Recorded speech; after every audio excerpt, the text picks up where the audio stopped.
Good morning mga kabiyahe! Kamusta ang inyong buhay-buhay? Ayan, nandito na naman si Biyaheng Uncle Sam para magluto ng ating sinigang na isda na maraming gulay sa kalamansi.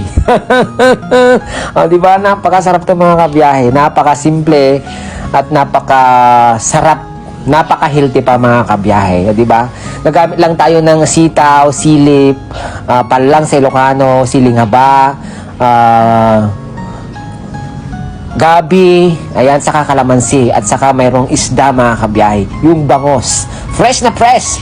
Oh, sarap mga kabiyahe. Kumakain baka kayo nito mga kabiyahe? Ayan, lagyan natin ng kalamansi.